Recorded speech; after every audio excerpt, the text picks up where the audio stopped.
Tomatoes நல்லா boil ஆகிடுச்சு. So அந்த பாயில் எல்லா இடமும் கொஞ்சம்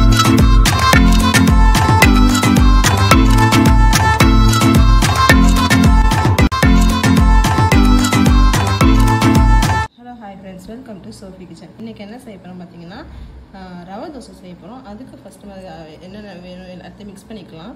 நான் வந்து மெஷரிங் கப் எடுக்கல, நார்மலாக நம்ம வீட்டில் எல்லாத்தையும் இருக்க பவுலில் தான் அளவு எடுத்துருக்கேன். நீங்களும் அதே மாதிரி கூட எடுத்துக்கலாம். நான் உங்களுக்கு எது தேவையோ அந்த அளவில், ஆனால் எல்லாமே சேம் அளவாக எடுத்துக்கோங்க.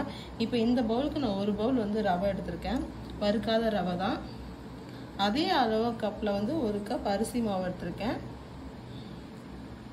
இதுக்கு கூடயே வந்து என்ன பண்ணுறீங்கன்னா ஒரு அரை ஸ்பூன் போல் வந்து சீரகம் சேர்த்துக்கோங்க. இது கூடயே வந்து மிளகு கொஞ்சம் சேர்த்துக்கோங்க. இது கூடயே குட்டி குட்டியாக கட் பண்ணி வச்சுருக்கிற இஞ்சி, பச்சை மிளகாய், ஒரு பச்சை மிளகாய் சேர்த்துருக்கேன், கருவேப்பிலை, கொத்தமல்லி இதெல்லாம் சேர்த்துக்கோங்க. இது கூட தேவையான அளவுக்கு உப்பு சேர்த்துக்கோங்க. இந்த தோசை பேட்டருக்கு தேவையான அளவுக்கு உப்பு சேர்த்துக்கோங்க. இது கூடயே கொஞ்சமாக தயிர் சேர்த்துட்டு ஃபஸ்ட்டு நல்லா அதை மிக்ஸ் பண்ணிக்கோங்க. கை வச்சு எல்லா இடத்துலையும் எல்லாமே மிக்ஸ் ஆகட்டும். மிக்ஸ் ஆனதுக்கப்புறம் இதில் வந்து கொஞ்சம் தண்ணி ஊற்றி ஃபுல்லாக மிக்ஸ் பண்ணலாம்.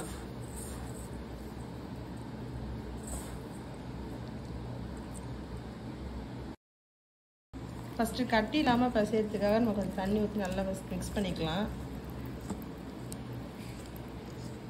இப்போ பாருங்கள், எல்லாமே நல்லா மிக்ஸ் பண்ணியாச்சு. இது வந்து நம்ம ரவை போட்டுக்கலாம். என்ன பண்ணணும்னா ரவை ஊறும் போது தண்ணி அவ்வளோ உள்ளே வந்து அப்சர்வ் பண்ணிக்கும். அதனால் ஃபஸ்ட்டு இது வந்து தண்ணி ஊற்றி ஒரு 10-15 நிமிஷத்துக்கு மேலே என்ன பண்ணுறீங்கன்னா ஊற வைக்கிறீங்க. ஊற வச்சிங்கன்னா தான் அதுக்கப்புறம் தோசை ஊற்றும் போது உங்களுக்கு நல்ல முருமான தோசை வரும். இங்கே பாருங்கள், எல்லாத்தையும் இப்போ மிக்ஸ் பண்ணியாச்சு. இதை மூடி வச்சு நம்ம ஒரு 10-15 நிமிஷம் கழித்து திறந்து பார்க்கலாம். அப்போ நமக்கு இது கட்டியானதுக்கப்புறம் நமக்கு தேவையான அளவுக்கு தண்ணி ஊற்றி நம்ம மிக்ஸ் பண்ணி தோசை செய்யலாம். இது 10 நிமிஷத்துக்கு அப்புறம் பார்க்கலாம். ஒரு 15 நிமிஷம் ஆயிடுச்சு. இப்போ பாருங்கள், நல்லா ஊறி எப்படி கட்டி ஆகிடுச்சு. ஸோ எப்பவுமே வந்து ரவை தோசை மாவு வந்து ரொம்ப தண்ணியாக இருக்கணும். ஸோ நம்ம இன்னும் கொஞ்சம் தண்ணி ஆட் பண்ணிக்கலாம்.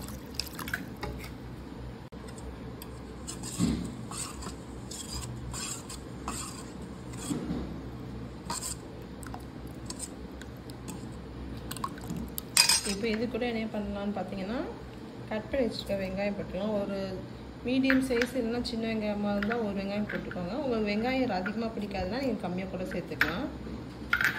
ஆனால் சாப்பிடும்போது வெங்காயம் இருந்துச்சுன்னா கொஞ்சம் நல்லாயிருக்கும். நான் ஒரு வெங்காயம் போட்டிருக்கேன். சின்ன சின்னதாக கட் பண்ணிக்கோங்க. பாருங்கள், இதுதான் எந்த அளவுக்கு தண்ணியாக இருக்கும், நல்ல தண்ணியாக இருக்கணும். அவ்வளோதான், ரவை தோசை மட்டும் ரெடி. இப்போ வந்து நம்ம தான் தோசை ஊற்றலாம். தோசை மாவு ரெடி ஆகிடுச்சு. தோசை கொஞ்சம் நல்லா சூடாக இருக்கணும், அதை மட்டும் செக் பண்ணிக்கோங்க தோசை சூடாக இருக்கான்ட்டு.